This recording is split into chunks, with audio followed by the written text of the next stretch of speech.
Hi guys, this is Stacy Tonkin with Beyond the Table. We are here with Eric Roberts. He is a professional player. He's only 21 years old and he's a 735 already. So he's been really making a storm at some of the tournaments. He's been playing most of his life since he was about 3 years old, and he is not a stranger to competition. So we're going to see what he can tell us about his mental game and how we can apply that to help us get maybe where he is. So what the first question we had is what mental tricks help you to stay calm when you're playing in front of a crowd or feeling nervous? I would say lots and lots of deep breaths.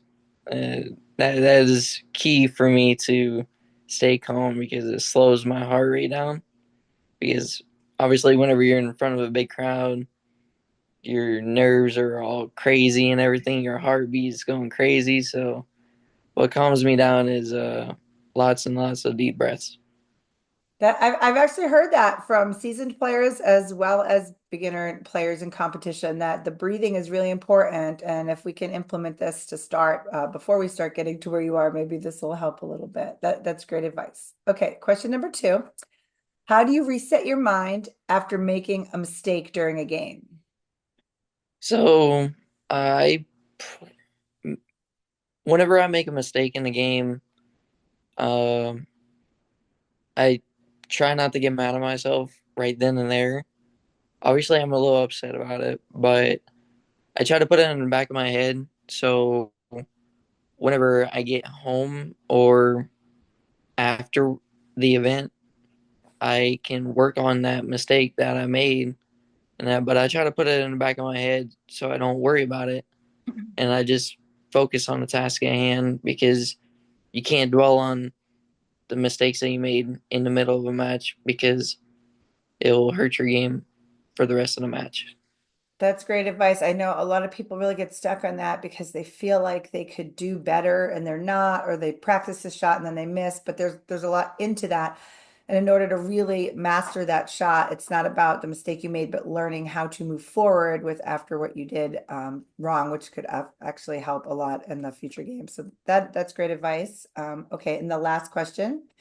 What's one piece of mental advice you wish you had known when you first started playing competitively? So for you, because you're kind of young, obviously 2 years old, but when you started maybe in your first competition, your first big competition that you can remember, what is one piece of advice you would tell yourself now that you know? Um, Not getting mad is well, don't get mad because it's not worth it. Because I used to get pretty mad at myself whenever I first started competition, and if I would have known uh, that it's not worth it, and I can just work on my mistakes later and like stay calm throughout the match, um, then I felt like my mental game would have been uh, there would have been more progress in my mental game by now if I would have learned that earlier in my career.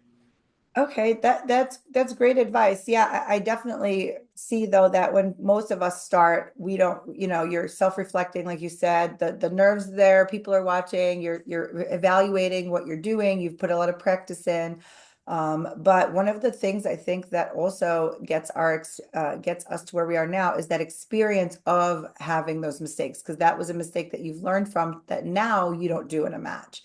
And I think that without those experiences, without those bad, scary experiences, you wouldn't have that knowledge now to be able to change it.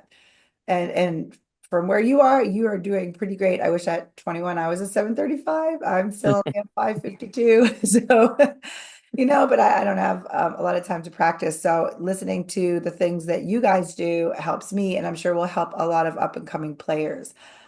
Okay, and the last thing I was going to ask you now was just basically if you had something you wanted to tell juniors or younger players or people out there that aspire to be better, what kind of message from your heart would you give them? Keep it fun no matter what, because if it's not fun, then don't play and that. But just try to keep it as fun as possible and enjoy what you're doing, because whenever you're enjoying what you're doing, that's whenever you're playing your best. So just keep it as fun as possible for the rest of the time that you play. That's great advice too. Yep, because I know all of the hard work and all of the things that we put into the game. Sometimes if you don't really focus on the things you love about it, it can become a job. And we don't want that to happen. So that's great. And thank you so much for coming and enjoying and joining us today and letting all the players know some of this great stuff that they can implement in their mental game. We hope to see you in some future tournaments. I'm sure that we're going to see you in the top 10 soon enough in those big, big events. Hopefully, hopefully. Again, looking forward to seeing you. Looking forward to seeing you too.